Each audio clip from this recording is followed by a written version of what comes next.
Educación, Libertad y Desarrollo presenta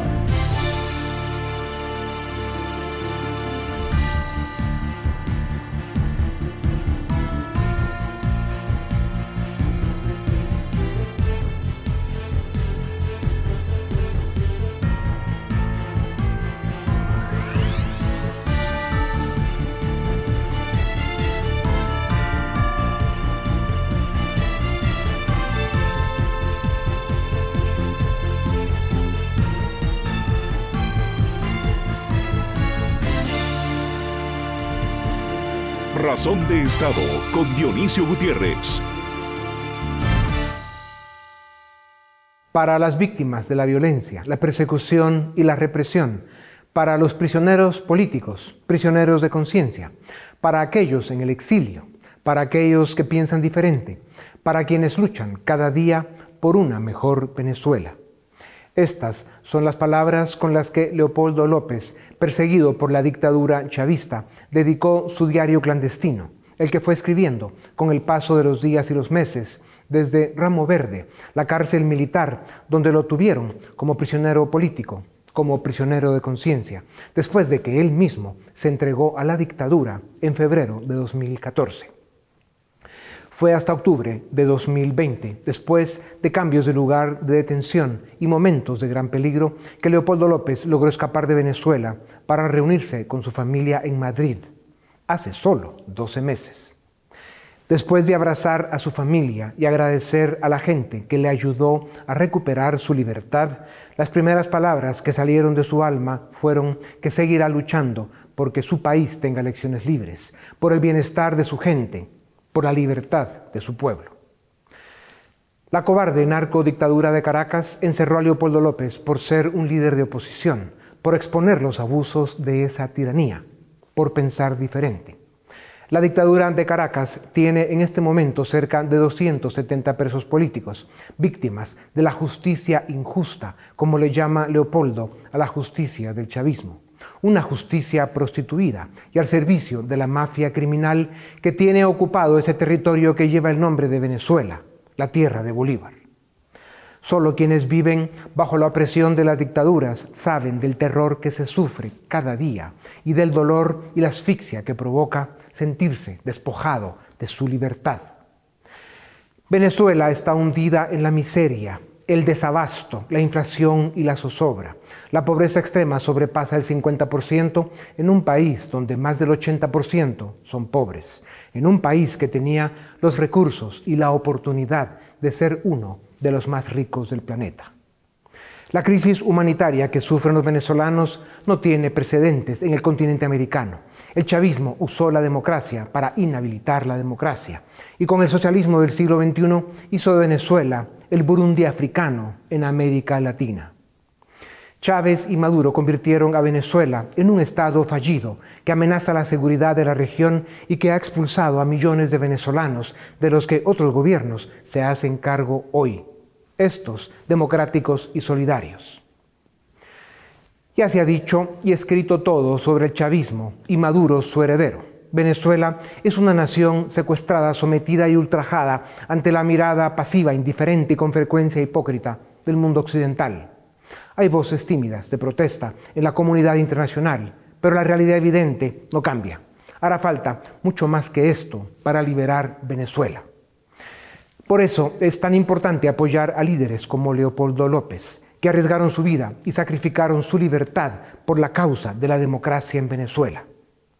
En sus años de cautiverio forzado e injusto, Leopoldo cuestionó y confirmó sus ideales, revalidó sus convicciones, se prometió a sí mismo que el honor y la decencia guiarían sus iniciativas políticas y juró pelear hasta el final por la libertad de Venezuela. Por eso, Leopoldo López y los líderes de la oposición que comparten estos ideales deben unirse y deben ser la bandera y el estandarte que pronto entrarán por la puerta grande en la tierra de Bolívar para devolverla a la libertad.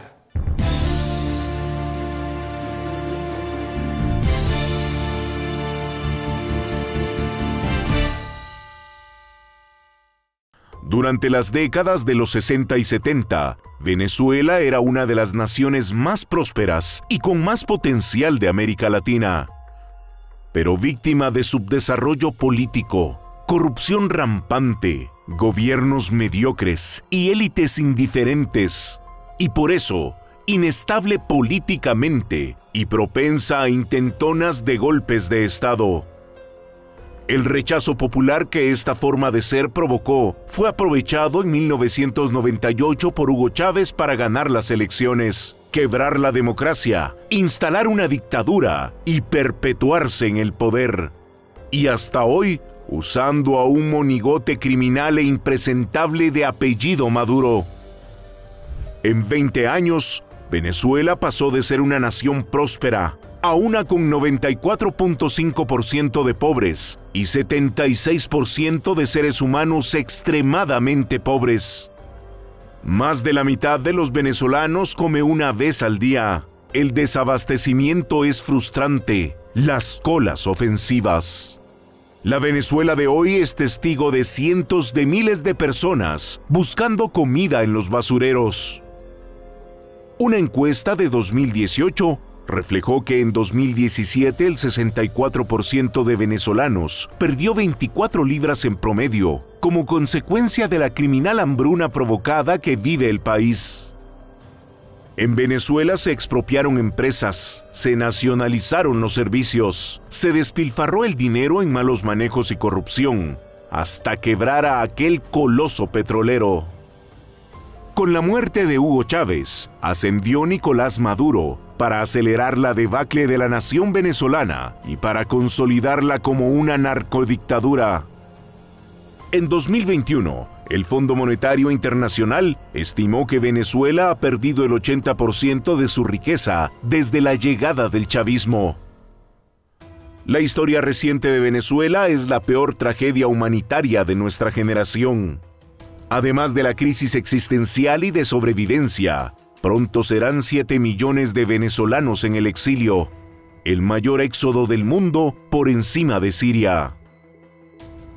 En medio de esta tragedia humana, política y económica, un grupo de hombres y mujeres valientes y honorables han puesto en riesgo su vida para enfrentar la dictadura.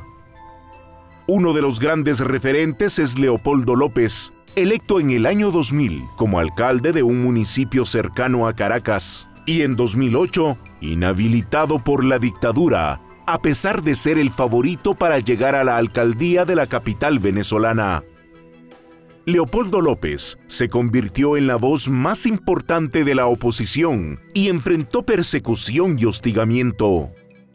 Junto a otros dirigentes formó Voluntad Popular para competir electoralmente contra el chavismo. En 2014, en el marco de una serie de protestas ciudadanas contra la debacle nacional, Leopoldo y otros opositores demandaron la renuncia de Maduro. El régimen reaccionó con violencia, asesinó manifestantes y ordenó la detención de Leopoldo López, acusándolo de ser él quien había provocado el terrorismo chavista. El 18 de febrero de 2014, Leopoldo se entregó a la dictadura para poner a prueba a la justicia venezolana, pero siguió llamando a los venezolanos a alzar su voz contra la tiranía chavista. A partir de aquel día, Leopoldo López fue sometido a malos tratos, golpes y confinamiento solitario. Su esposa, Lilian Tintori, quien se convertiría en una gran activista por la libertad de su esposo, fue hostigada por el régimen, y a ella y sus hijos se les prohibía visitar a Leopoldo. En 2015, Leopoldo López fue condenado a 13 años de prisión en un juicio celebrado por jueces chavistas, en el que se le impidió presentar su defensa. La reacción internacional de condena y rechazo fue masiva. Gobiernos, organismos internacionales, grupos pro democracia y pro derechos humanos demandaron su inmediata liberación. Aún así, Leopoldo permaneció en cautiverio hasta el 2017. Por las presiones internacionales lo pasaron a detención domiciliar vigilado y hostigado, hasta que en 2019 se asiló en la Embajada de España, desde donde logró escapar de Venezuela después de 5 años de detención y persecución contra él y su familia. Leopoldo López es ya un héroe de la libertad en la tierra de Bolívar y para América Latina. Fue perseguido por luchar por la democracia de su país. Fue encarcelado injustamente. Sufrió tortura. Hizo huelga de hambre. No claudicó. Y al final, escapó de la narcodictadura para seguir luchando por la libertad de su país. Este es solo parte del testimonio de Leopoldo López, un héroe de la libertad, de la justicia y la democracia. Un hombre valiente que ha puesto en riesgo su vida y ha sacrificado a sus seres queridos. Un líder cívico que aceptó vejámenes y humillaciones sin perder fuerza ni ánimo. Un venezolano con la voluntad más fuerte que nunca para seguir luchando por la libertad del pueblo venezolano.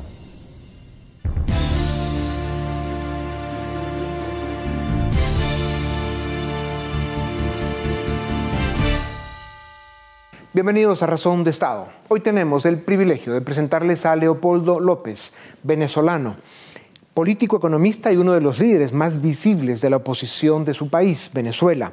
En el año 2000 fue elegido alcalde del municipio de Chacao, en el área metropolitana de Caracas, donde estuvo 2 periodos. En 2008 intentó ser candidato para alcalde de Caracas. La dictadura lo inhabilitó. Leopoldo abrazó la causa y peleó su caso en la Corte Interamericana de Derechos Humanos y le dio la razón en 2014.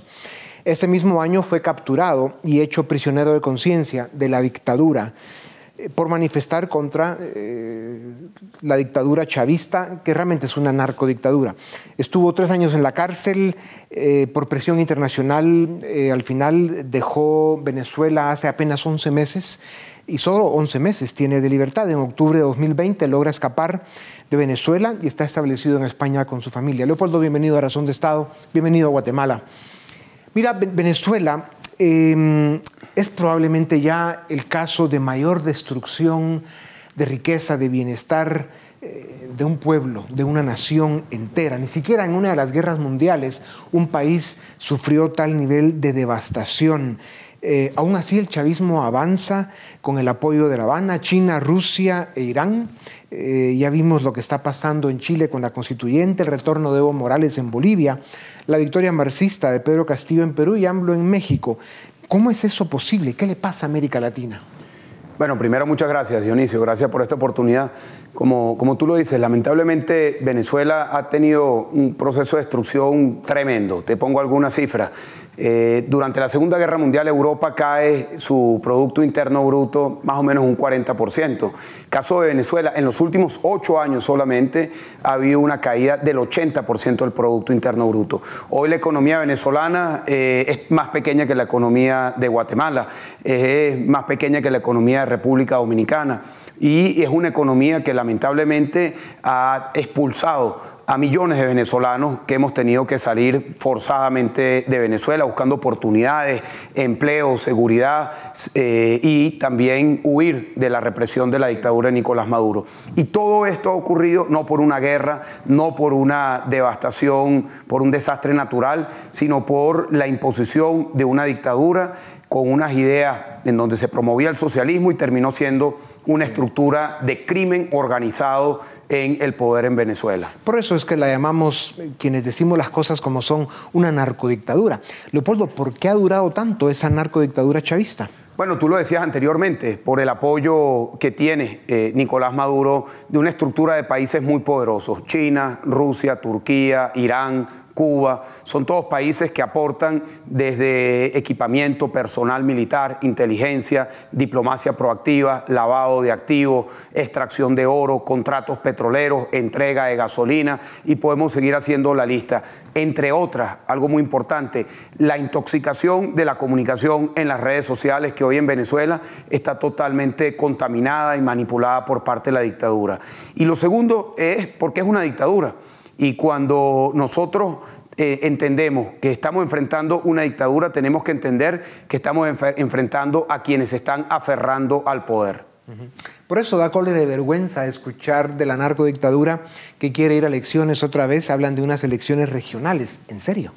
Mira, las elecciones que están planteadas para noviembre de este año no son ni libres, ni justas, ni verificables. Son una oportunidad para la lucha. En Venezuela se han reducido los espacios para la lucha política y este evento electoral, que es un evento de resistencia, permite que hayan voces, mujeres, hombres, que puedan recorrer los rincones del país llevando un mensaje de esperanza, de lucha por la democracia y en contra de la dictadura. ¿Cómo se hace para votar, para quitar del poder a una narcodictadura criminal? Mira, hemos intentado recorrer todos los caminos. Hemos intentado el camino del voto, en el que hemos perdido y hemos ganado también. Recuerda que ganamos la asamblea en el año 2015 con 2/3 de los espacios en la Asamblea Nacional. Hemos ido una y otra vez a las calles. Hemos también intentado los procesos de negociación y tenemos que seguir intentando todos los caminos. En estos momentos estamos centrados en buscar que a través de un proceso de negociación, con todas las incertidumbres que eso tiene, podamos nosotros tener una ruta hacia una elección presidencial. Yo celebro que tú tengas alguna esperanza con este esfuerzo que se está haciendo. Algunos escépticos ya nos cuesta creerlo por el hecho de que hasta hoy, hasta este momento, la comunidad internacional, Estados Unidos, Europa, incluso los países de América Latina que tienen democracias con todos sus problemas, realmente hemos abandonado a Venezuela. Ustedes han estado solos y la pregunta es, ¿solo el pueblo salva al pueblo? Mira, yo he escuchado muchos diplomáticos, sobre todo en Europa, con ese comentario. El tema de los venezolanos hay que resolverlo entre los venezolanos, por respeto a la soberanía, y empiezan con todo un cuento alrededor de esas ideas. La realidad, Dionisio, es que Venezuela es un país que está secuestrado, el pueblo venezolano está secuestrado. Yo estuve privado de libertad 7 años, pasé 4 años privado de libertad en confinamiento solitario, y es como pedir que sea el que está preso, secuestrado, con un candado por fuera, con custodios, con armamento y con hostilidad, quienes van a negociar su salida hacia afuera. La realidad es que si nosotros no tenemos un acompañamiento internacional, y en particular de los Estados Unidos y los países de la región, va a ser muy difícil no solamente salir de la dictadura, sino el tránsito hacia la recuperación de nuestro país. Sí. Leopoldo, esos 4 años en los que estuviste básicamente en una jaula encadenada, ¿cuál fue el peor momento? Mira, el peor momento sin duda fue cuando atropellaron, humillaron y torturaron a mi esposa, a mi madre, enfrente de mi hija Manuela, que en ese momento tenía 5 años. Ese fue el peor momento, porque yo estaba enfrentando las circunstancias con una profunda convicción de conciencia de que estaba allí por mis ideas, y las ideas que me llevaron a la cárcel las profundicé y las afiancé durante ese periodo. Pero el sufrimiento de mi familia es algo que fue muy doloroso y sin duda fue para mí el peor momento. Sí, el costo personal, el mundo sabe que ha sido grande, pero si América Latina tuviera más ciudadanos como tú, las cosas hoy serían distintas. Leopoldo, regresando un momento al tema de la participación de la comunidad internacional, con una oposición dividida, ¿qué tomaría que se unan? ¿Es una opción realista hablar de un proceso democrático en contra de una narcodictadura criminal cuando la oposición está tan dividida? Mira, sin duda ese es uno de los grandes desafíos que tenemos. Nosotros hemos venido transitando este camino de la unidad durante los últimos 21 años, y la verdad es que en los momentos críticos hemos estado unidos. Y también es cierto, y esto hay que tenerlo muy claro, que la dictadura tiene como su principal estrategia dividirnos a nosotros, y actúan con el criterio y la estrategia de Pablo Escobar, plata o plomo. Buscan incentivar a algunos con dádivas, con ofertas, y a otros con amenazas y con represión. Y la realidad es que muchas veces han logrado crear fisuras dentro de la estructura democrática de Venezuela. Nos toca a nosotros sobreponernos y buscar tener la unidad, pero sobre todo la unidad de propósito en función de un objetivo común, que es salir de la dictadura de Nicolás Maduro. ¿Reconoces y apoyas al gobierno de Juan Guaidó? ¿Qué tomaría que asuma el poder real? Mira, por supuesto que respaldo a Guaidó. Guaidó asume el día de hoy, desde enero del año 2019, la legitimidad de la constitucionalidad en Venezuela. Y el hecho de que Guaidó haya asumido la legitimidad por el fraude electoral que hizo Maduro, que lo llevó o que lo mantuvo en el poder en el año 2018, hace que la ilegitimidad de Maduro sea no solamente nítida, clara y que sea un hecho político, sino que también sea un hecho jurídico. El hecho de que Guaidó sea legítimo hace que Nicolás Maduro sea ilegítimo en los terrenos de la diplomacia, de los organismos multilaterales y también de las cortes. Sí. Además de un criminal, Maduro no tiene legitimidad política y eso está claro. Leopoldo, la pandemia le permitió a la dictadura arreciar la represión, someter más al pueblo venezolano y la oposición se debilitó aún más. ¿Es así? Mira, sin duda.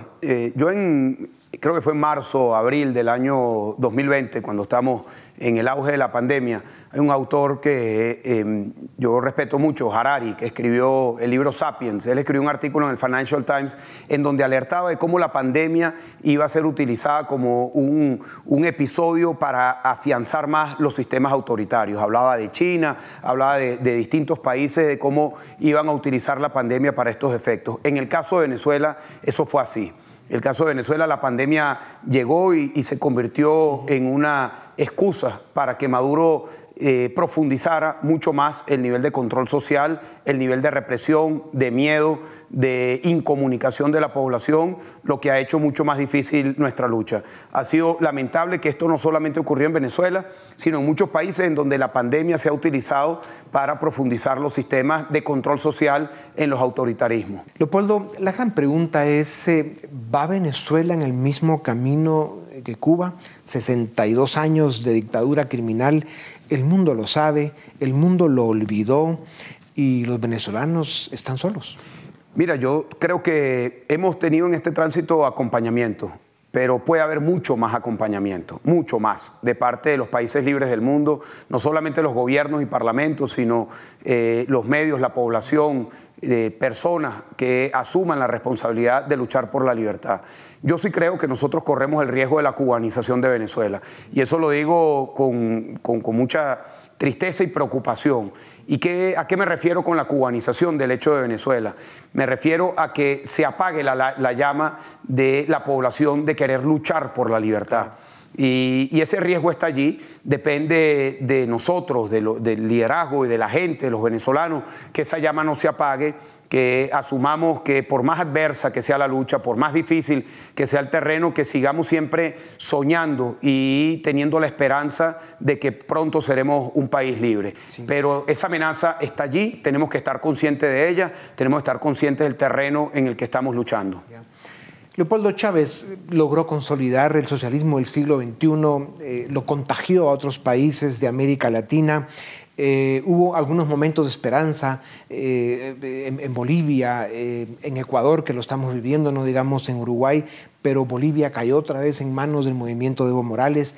Chile está en un proceso constituyente de locura. Perú cayó en manos del marxista maoísta Pedro Castillo. ¿Es Colombia el próximo objetivo? Mira, yo espero que no sea así. Yo creo que va a haber una victoria de los sectores democráticos. Tienen el gran desafío de unificar las candidaturas. Tienen la ventaja, en el caso de Colombia, de una doble vuelta. Eso va a permitir que se puedan consolidar las distintas alternativas. Sin embargo, el riesgo está allí, sin duda alguna. Y yo creo que hay que dejar muy claro que ese riesgo no solamente está en Colombia, sino que también está aquí en Centroamérica. Yo estuve en estos días en Costa Rica. Ese virus puede llegar e infectar cualquier país de la América Latina. Sí. También Guatemala, por supuesto. Y en ese sentido creo que hay que dar una reflexión profunda de la necesidad de que la democracia tenga que tener respuestas eficaces a los problemas más importantes que estamos enfrentando en la región, la desigualdad y la pobreza. Sí. Si las democracias no dan respuestas contundentes, claras, que sean percibidas como el camino a recorrer por parte de las grandes mayorías, que se está dando una alternativa a la pobreza, a la miseria, a la desigualdad que hay en nuestra región, pues va a ser mucho más susceptible cualquier país a que puedan caer en las garras de este proyecto de autoritarismo con una estructura criminal que está recorriendo América Latina. Claro, la corrupción de los políticos, la falta de crecimiento económico y de oportunidades, instituciones democráticas débiles y la indiferencia de las élites, sin duda alguna, son los que facilitan el que este virus avance sin piedad alguna. Leopoldo, otro de los temas en los que se habla mucho en las agencias de seguridad internacionales es que la dictadura de Caracas asesina a sus propios generales. ¿Cuál es tu lectura de estos casos? Mira, el día de ayer la dictadura de Nicolás Maduro asesinó a Raúl Isaías Baduel, general del ejército de Venezuela, quien llegó a ser ministro de Defensa de Chávez, pero luego se abrió del proyecto que representaba a Hugo Chávez. Lo meten preso, yo compartí con él, porque yo estuve en la cárcel militar de Ramo Verde, en donde era uno de los muy pocos civiles que estaban allí, y puedo dar testimonio de la lucha, de la entereza que él tenía siendo un prisionero de la dictadura. Y digo que fue asesinado porque él, estando enfermo, su familia pidió por todos los caminos que fuese atendido, porque sabían que estaba en una situación muy delicada, y lo dejaron morir. Y quiero decir que no es el primer preso político que fallece en manos de las dictaduras, como en las cárceles de nuestro país. Baduel es el preso número 10 que es asesinado por la dictadura de Nicolás Maduro en su condición de presos políticos. Ya.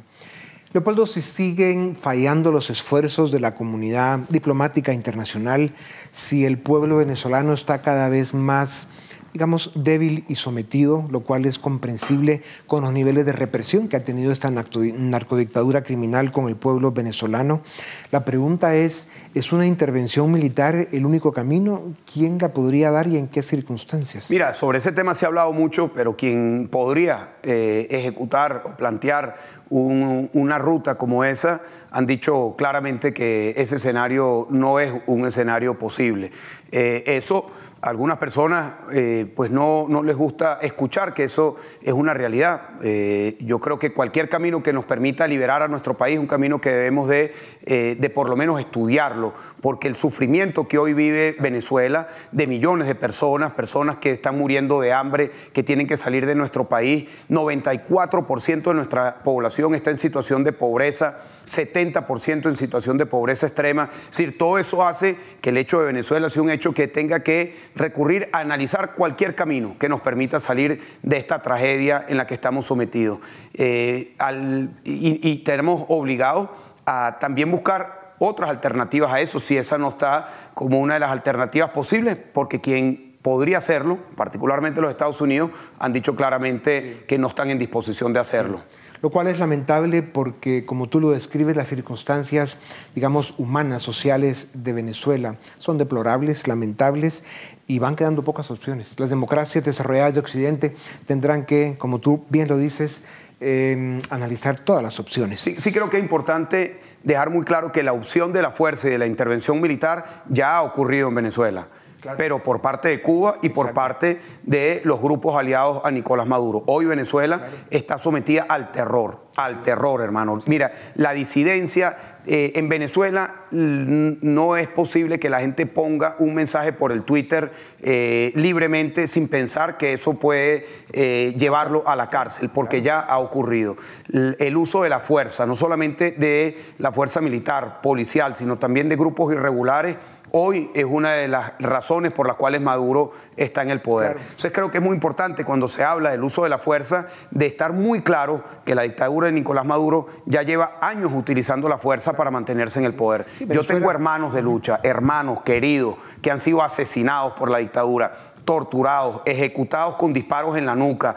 Un caso muy personal que nos llegó muy de cerca de Pipo Rada, un concejal de Caracas que fue asesinado y luego fue torturado y su cuerpo fue rociado de gasolina con una toalla húmeda en el rostro para que reconociéramos el rostro y luego fue quemado. Sí. El concejal Fernando Albán fue detenido por la dictadura de Nicolás Maduro y lanzado de un 10º piso. Y estos casos los relato para que la audiencia, que a lo mejor no están en conocimiento con detalle de lo que ocurre en Venezuela, entiendan la naturaleza criminal de Nicolás Maduro. Sí. Venezuela es un país ocupado. Leopoldo, es obvio que en este momento es imposible, pero ¿cuándo y bajo qué condiciones o circunstancias regresarías a Venezuela? Mira, yo estaría dispuesto a regresar a Venezuela en la primera oportunidad que tenga y estaría dispuesto a hacerlo tomando riesgos, como lo hice en el pasado. Yo siempre asumí mi responsabilidad de enfrentar todas las circunstancias. En el 2014 enfrenté la justicia injusta y a mí no me agarraron en una redada, no me capturaron en mi casa, no me capturaron huyendo. Yo me presenté voluntariamente a una justicia injusta que me llevó a estar 7 años privado de libertad. El mundo lo sabe, el mundo lo vio. El costo personal, familiar, tu vida personal en general han pagado un alto costo. ¿Cómo se procesa eso en la mente, en el alma y en el espíritu? Mira, es duro y te diría que lo más duro no es el costo personal, sino es el costo a mi familia. Mis hijos tuvieron que crecer muy pequeños. Manuela tenía 4, Leo tenía 1 cuando yo llego a la cárcel y ellos pasaron años vitales de su vida, de su crecimiento, visitando a su padre en la cárcel, viendo cómo humillaban a su madre, a su abuela cuando me iban a visitar, y eso por supuesto que son heridas que están allí. Sin embargo, yo creo que mis hijos y nosotros como familia hemos asumido esto como un tránsito que nos ha tocado recorrer en un país en donde mucha gente ha sufrido, porque no he sido yo el único ni mi familia la única que hemos sufrido. Hemos sido millones de familias que por distintas razones hemos sufrido las consecuencias de la dictadura. Familias que han tenido que salir huyendo y caminando de Venezuela buscando destino, que lo han dejado todo, que han tenido que pasar hambre, que han tenido que pasar muchas dificultades buscando oportunidades, que han sido reprimidos, encarcelados, olvidados. Son millones de personas que han sufrido. Sí. Leopoldo, cuando la pesadilla y el infierno chavista, la narcodictadura criminal terminen, Venezuela necesitará por lo menos 5 presidentes consecutivos en democracia y libertad que le den continuidad a un proyecto de rescate, de reconstrucción nacional, en fin, para, digamos, volver a construir Venezuela. Tú serás uno de esos presidentes. Mira, no es esa la prioridad en estos momentos, y te lo digo de corazón. Para mí la prioridad en estos momentos es que nosotros logremos salir de la dictadura y poner todo el sacrificio que tengamos que poner sobre la mesa para salir de la dictadura. En el momento en el que lleguemos a un punto, a un episodio en el que tengamos una elección presidencial, que es por lo que nosotros estamos luchando, el criterio no es quién vaya a ser el presidente, sino que podamos tener una candidatura unitaria y que tenga legitimidad, que no sea impuesta, sino que tenga legitimidad y que eso pueda darle toda la fortaleza a la persona que le toque ese primer tránsito en la transición de Venezuela, de tener todo el apoyo popular, político e internacional. Claro, y no olvides que el mundo sabe que lo que te ha tocado vivir y sufrir te ha hecho ganar un nivel de autoridad moral que pocos tienen para enfrentar el día que toque la decisión de darle continuidad a ese proyecto de rescate de Venezuela. Leopoldo, gracias. Esta tribuna ha estado siempre a tus órdenes y lo seguirá estando. Admiramos tu lucha. Con ciudadanos como tú, la libertad siempre tendrá esperanza. Muchas gracias y hasta muy pronto. Muchas gracias, Dionisio, a ti, a tu audiencia, y espero que nos veamos pronto en este programa. Gracias. A ustedes también gracias. Esto es Razón de Estado.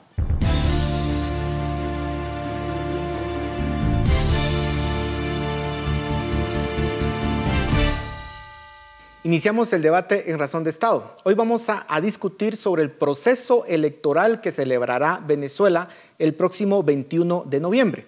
Y para ello contamos con 2 reconocidos intelectuales venezolanos. En primer lugar, Tomás Arias Castillo, abogado y profesor universitario, cuenta con un posgrado en Derecho Administrativo y está cursando un doctorado en la Universidad Carlos III de Madrid. Es coautor del libro Elecciones auténticas en Venezuela, publicado en el 2015. Además, Tomás es profesor de posgrado de la Universidad Francisco Marroquín. Y también contamos con Israel Camero, historiador y profesor universitario. Cuenta con una maestría en la Universitat Rovira i Virgili en Tarragona, España, y es autor del libro La irrupción del populismo, publicado en 2019. Tomás, Israel, a ambos muchas gracias por estar en Razón de Estado. Tomás, quisiera iniciar contigo. Venezuela está en este proceso electoral, se da inicio en esta semana a ese proceso electoral que culmina en el mes de noviembre. ¿Debería participar la oposición en este proceso electoral? Sabemos que lo ha hecho en el pasado, en otras ocasiones ha optado por no participar. ¿Cuál es la mejor estrategia y qué validez tienen estas elecciones? Muchas gracias, Paul, por la invitación. Bueno, para ser conciso, Venezuela difícilmente puede ser catalogado en el terreno de las naciones civilizadas, un Estado democrático, es decir, un Estado que practique elecciones en el sentido riguroso del término. Creo que ni siquiera ya Venezuela es un país del cual se pueda decir que practica, digamos, elecciones no perfectas. Como en estos días dijo el canciller Borrell aquí, entiendo que no representando de manera consciente a la Unión Europea, es decir, a un club, vamos a decir, de países civilizados, como decía, que bueno, que en Venezuela no pueden haber elecciones como en Suiza. No, bueno, ni siquiera nos estamos refiriendo a eso, nos estamos refiriendo ya a un Estado que pasó el umbral digamos, Estado democrático con problemas o incluso de una dictadura como la que ha habido, de las cuales se ha conocido en Latinoamérica, incluida por supuesto Guatemala. Estamos hablando de un Estado criminal completamente, un Estado que tiene presos políticos, un Estado cuyo llamado a elecciones o a diálogo, digamos, estos llamados que siguen muchas veces determinados actores políticos, yo incluso me atrevería a no calificarlos necesariamente como oposición, porque, digamos, no cumplen el rol de querer despojar o sacar del poder a quienes lo han tenido, incluso usurpándolo por más de 20 años. Digamos, eso difícilmente puedan ser elecciones ya. El tema de la participación yo creo que es un tema... siempre hemos tenido estos vaivenes, que si participamos o no participamos. Yo creo que eso al final le quedará a la gente. Veremos si la gente participa o no realmente. Si los partidos, llamados partidos políticos venezolanos, habrán de hacerlo, bueno, ya creo que estará más bien en el terreno de sus cálculos particulares. Pero en mi plano, digamos, como profesor, y con esto concluyo esta primera intervención, eso no se puede calificar de elecciones. Y por ende, digamos, el hecho de participar o no se convierte en un tema un poco secundario realmente. Ahora, Israel, básicamente el escenario que nos plantea Tomás es que se está viviendo pues, un régimen dictatorial como tal, abierto. En ese sentido, catalogándolo como lo que realmente es el régimen en Venezuela, un régimen dictatorial, ¿tiene sentido hablar de elecciones? ¿Tienen legitimidad estas elecciones? ¿Debe la oposición participar? ¿Cuál es tu posición al respecto? Venezuela es un régimen autoritario, ahí estamos de acuerdo, y es un régimen autoritario que ha pasado por un proceso de autocratización, por lo cual efectivamente este régimen puede tornarse incluso más autoritario o puede presionarse o puede ser presionado para deslizarse o desplazarse, si hay una presión social suficiente, hacia un proceso de mayor democracia o mayor apertura.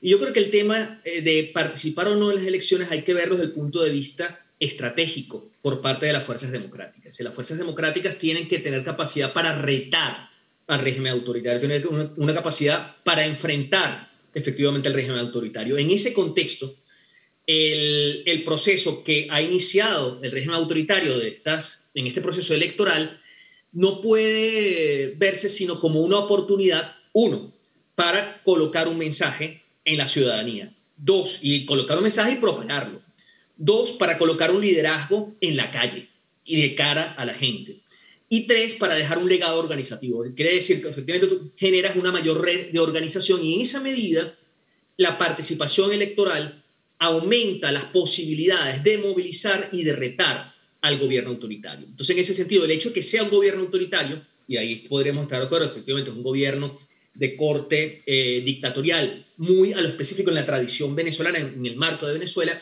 no quiere decir que no vayas a elecciones, sino que cuando la elección es una brecha, es un margen que tú exploras para hacer esas tres cosas, para colocar un mensaje, para colocar un liderazgo y para colocar una organización y acrecentar en temas de organización. Y eso lo que te hace es la posibilidad de retar efectivamente al régimen y en ese reto tú puedes lograr bien detener el autoritarismo, bien detenerlo o revertirlo, o bien empujar hacia una mayor democratización. Pero, Israel, entiendo el punto de que se está enviando un mensaje, que hay una posibilidad de organizarse políticamente, pero una cuestión básica, ¿tiene credibilidad, por ejemplo, algo tan básico como el conteo de votos? ¿El sistema es creíble, por ejemplo?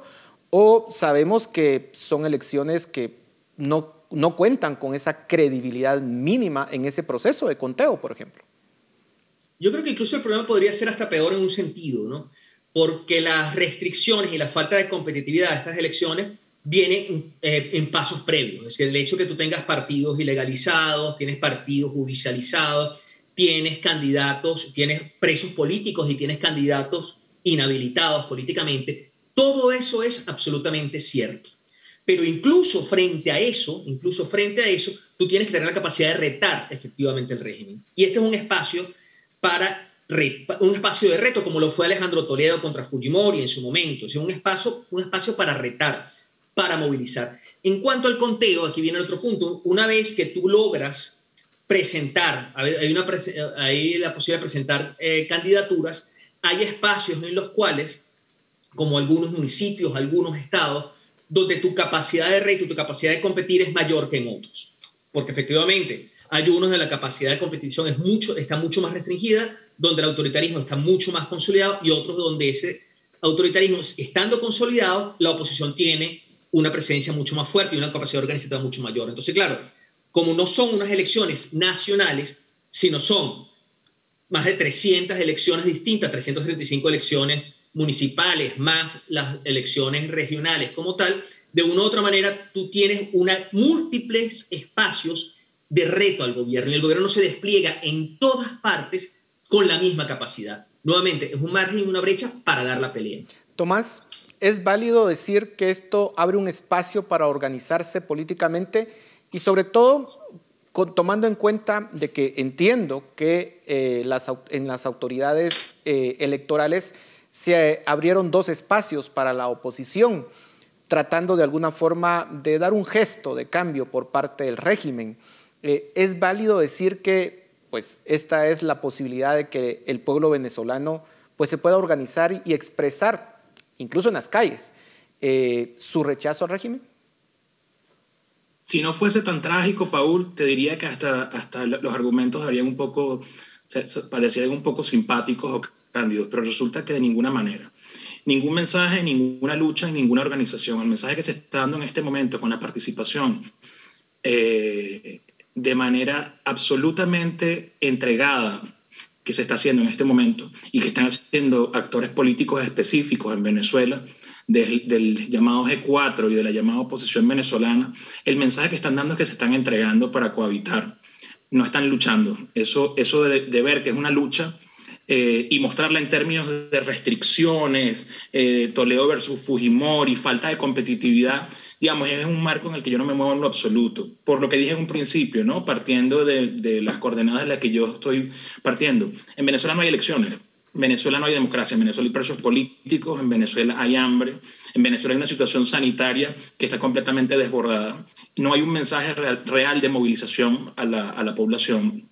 El mensaje que están dando los actores que fueron y que quieren ir desesperadamente el 21 de noviembre es de entrega, es de capitulación, muy parecido y muy en el tono del llamado diálogo en México, que como es Vox Populi, digamos, es del conocimiento del mundo entero, el régimen patea a gusto. Si esto fuese una posibilidad de desplazar al régimen o de retar, en los pasados 22 años de elecciones hubiese ocurrido algo similar. ¿Ha habido algún desplazamiento del régimen? Es que yo creo que no, disculpa un momento que no termino. Claro. ¿Ha habido algún desplazamiento al régimen, digamos, en sus premisas de establecer un Estado comunal y una dictadura de único partido mediante el diálogo y las elecciones, que es a lo que normalmente nos lleva la llamada y muy fracasada oposición, sobre todo la que está guiada por el G4?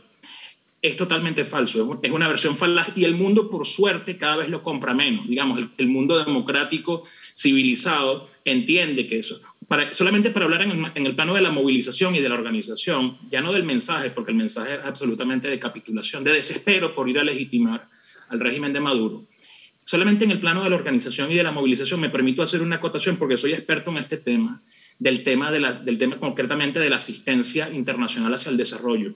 Los países civilizados no están creyendo el mensaje, ni están creyendo que esto es para movilizar ni para organizar nada, porque ni siquiera están dando la cooperación internacional que dan normalmente a los partidos civilizados y democráticos cuando van a elecciones. Y eso no está ocurriendo. Y no está ocurriendo porque no tiene ninguna credibilidad, entre otras cosas, las organizaciones y muchos de los actores que están yendo desesperadamente a estas mal llamadas elecciones. Así que, obviamente, contradigo 100%. No lamento discrepar, pero discrepo muy respetuosamente de cada uno de los acertos que ha hecho Israel de la forma más, digamos, más tranquila, pero... Israel, ¿qué podemos...? Parece que me estuviesen hablando de un marco de unas elecciones más o menos democráticas, con un régimen que más o menos hay chance de... Le vamos a dar espacio a Israel, le vamos a dar espacio a Israel. Evidentemente, es un régimen autoritario. El problema es cómo te enfrentas a un régimen autoritario. ¿Qué pasa muchas veces y que tiene que ver con cómo evaluamos estos 22 años? En los momentos en los cuales la sociedad democrática venezolana ha tenido mayor capacidad de retar y de enfrentarse al gobierno es justamente en el marco de los procesos electorales o decantando la movilización hacia momentos electorales. De hecho, la máxima expresión de crecimiento de los sectores opositores en Venezuela ocurrió entre el 2006 y el 2015.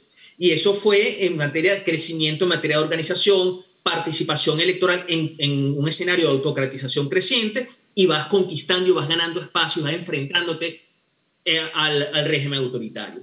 En los momentos en que se ha optado por la abstención y por lo que yo llamo, se acusa generalmente, o lo que Tomás ha señalado, que nos acusa de claudicar cuando decidimos que hay que participar en las elecciones, y yo creo que no se nota que detrás de la retórica radical, maximalista, de que todo o nada, es decir, que frente a un régimen autoritario no se puede participar de ninguna manera y que lo que queremos es acabar con eso de una sola vez, en el fondo es la verdadera capitulación, porque en política, cuando es todo o nada, generalmente te quedas con nada, en el sentido de que efectivamente tú tienes que trabajar con las posibilidades del mundo real existente y tú tienes que dar la pelea en espacios concretos, y esos espacios concretos, el hecho electoral, incluso bajo regímenes autoritarios, el hecho electoral bajo regímenes autoritarios puede generar un conjunto de cambios, incluso bajo regímenes autoritarios. Es mentira decir que bajo regímenes autoritarios no hay elecciones. Ahora, el punto es, en ese marco, cómo tú das la pelea.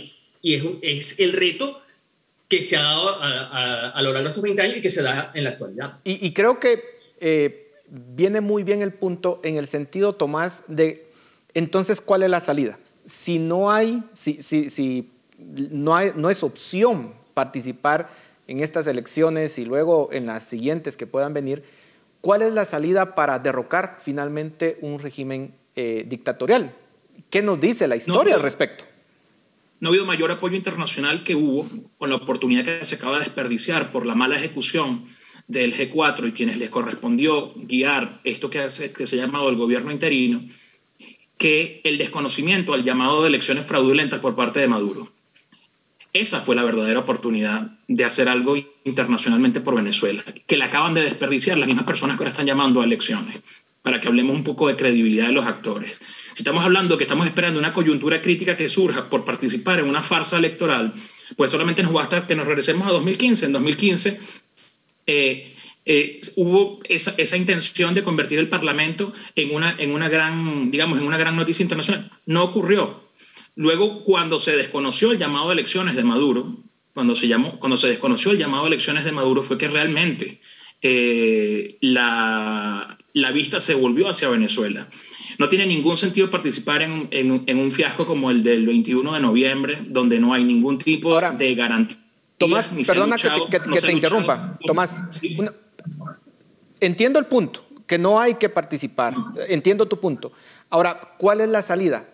¿Significa, por ejemplo, una intervención militar? ¿Significa una guerra civil? ¿Cómo se derroca un régimen como el de Maduro? Que además hay que decirlo, pues obviamente ya no goza de la popularidad que gozaba Chávez en los inicios del régimen y que está pasando por una situación complicada en términos de legitimidad. ¿Cuál es la vía de salida? Mira, difícil es decir todas las maneras que habría, digamos, hipotéticamente de salir de una autocracia. Realmente sobre eso no hay manuales. Pero lo que está completamente seguro es que esta vía de capitulación y entrega no es ninguna vía en ese camino. Este es el camino simplemente para mantener el status quo, para que esas fuerzas que vienen de supuestamente representar a identificarse como oposición se mantengan como tales y el régimen quede intacto allí donde está. Aquí lo que están esperando estos actores es que haya algún chance de presentarse a una supuesta elección presidencial para hacer lo contrario a lo que se hizo en el pasado reciente cuando no se fue a elecciones contra Maduro. Y te digo, la tragedia ha sido repetir estos errores una tras otro y además de forma, digamos, prácticamente en secuencia. Digamos, un llamado al diálogo, un diálogo falso, un diálogo de espalda completamente a Venezuela, luego a una farsa electoral y luego, obviamente, al despeñadero. Yo creo que lo importante de la participación o no lo van a dictar los propios ciudadanos y los ciudadanos están votando muchísimos millones de venezolanos, la diáspora posiblemente en proyección más grande del mundo, están votando con los pies, se están yendo.